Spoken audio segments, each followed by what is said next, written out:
Good.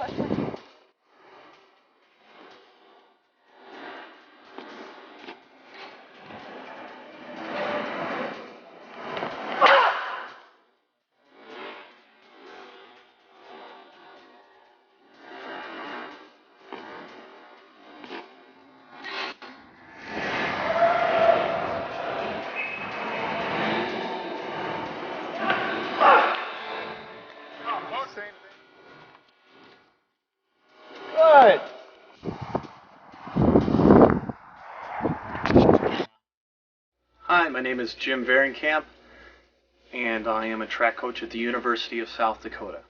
The purpose of this video is to discuss some of the strengths and techniques used in the spin when coaching shot put. Now, all of these techniques that I'm going to be relating to you are going to be of the East German style, as opposed to the rotational style, which is more common to the Americans in the past Olympics in the development of the spin technique. I'm going to be using several videos of some of my athletes here at the University of South Dakota to demonstrate both the pros and cons and the ways that you can combat these things in your practices.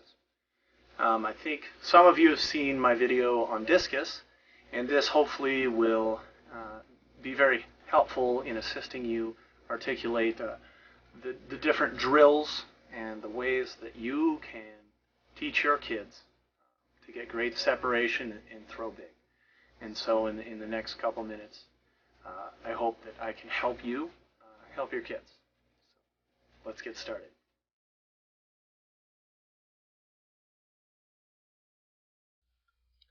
The power throw is a fundamental position when working with shot put. Here the athlete starts with their feet a little bit wider than shoulder width apart, most of their weight on their right foot. Then they wind to the back of the ring with their upper body, with their left arm relaxed and their right elbow up. Again, most of the weight is on their right foot, and the left foot blocks out the momentum of the body. This is a shot of the athlete from the back of the ring.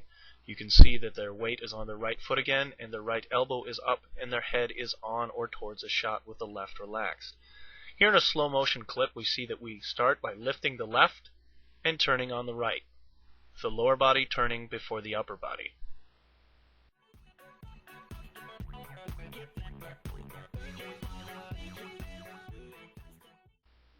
The next part of the throw that I want to discuss is the step through. We've got a picture of an athlete here preparing to do a step through. When you prepare to do a step through, you have your athlete start at the middle of the ring with her right toe pre-turned.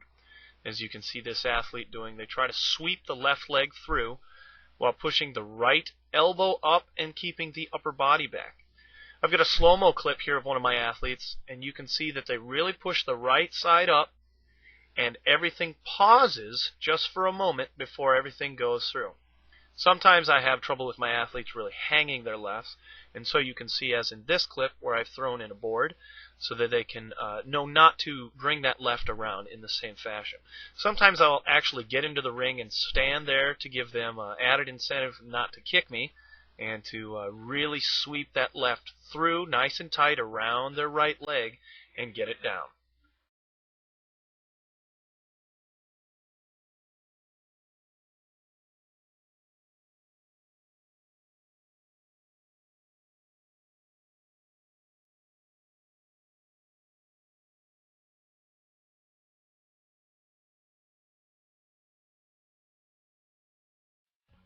In the South African, the athlete starts at the back of the ring with her right foot or left foot forward, and they sweep the right foot and the right side up and towards the middle. You really want to work with your athletes and focus on pre-turning the right.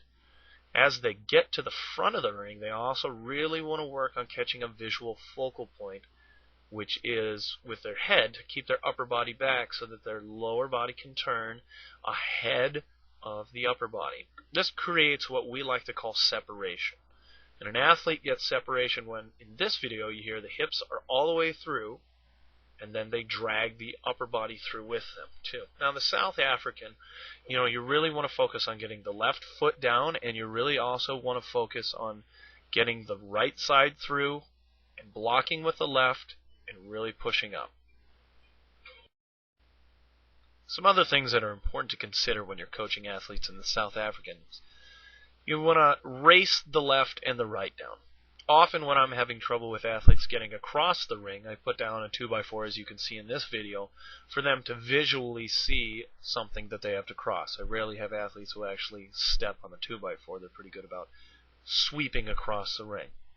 The other thing that I want to talk about is there's a literal line that goes through the sector, or through the ring, goes down the left-hand side of the sector and lines up with it. You can see that my athlete sweeps in that straight line with the left and the right coming right down that line, and that puts us open to the front of the ring and allows us to throw a lot better. Additionally, with your athletes, it's also important to emphasize that when the left gets down in front of the ring, it blocks, which means that it completely locks out or becomes tense at the front. This provides a catapulting motion, which gives an additional lift to the shot at the very end of the throw and keeps throwers in the ring.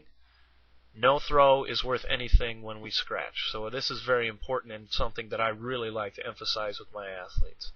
If an athlete is very good at hitting the block, then eventually you can work on reversing and saving throws that way too.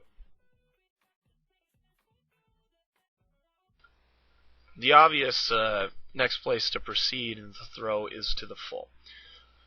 Athlete wants to start facing the back of the ring, and then they want to push the left knee open while leaving the upper body back, and sweep with the right foot out and around, and then sprint towards the front. In this video I've got a cone, and I also have a 2x4. The athlete is trying not to sweep around the cone, and is trying to sprint then towards the center of the circle onto the right foot. Again, just like in the South African, we're trying to push the right side up and pause in the middle while we race the left foot ahead of the right foot. This creates excellent separation and gives the athlete a lot of torque at the front of the ring. You can also see the athlete block with the left at the very end.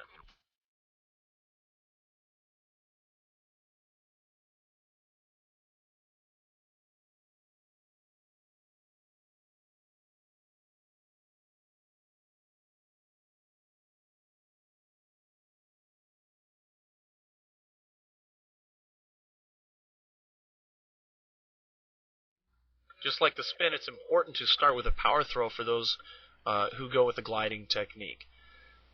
The important thing to coach here is to really drive across the ring. You can see that the athlete is very level and that their left foot rarely lifts off of the concrete, but that it drives straight across to the toe board. Another important thing to emphasize is keeping the upper body back. You want to land with your right foot parallel to the front. You can see that right there. And then you coach that the left foot gets down and initiates the turn for the athlete. You're going to see this from the back of the ring here in a moment here. You can see that this athlete keeps their upper body back, focused on the back of the ring. You can see that the right elbow is up most of the time. This athlete is pumping a little bit with the left out of the back of the ring. And I would try to emphasize for this athlete that they need to stay very passive with the upper body and aggressive with the lower body. When I have difficulty with my athletes getting across the ring, I like to throw in a 2x4 to get them to envision that they have to hop over something to really pull the right underneath them, and that seems to be very helpful in that.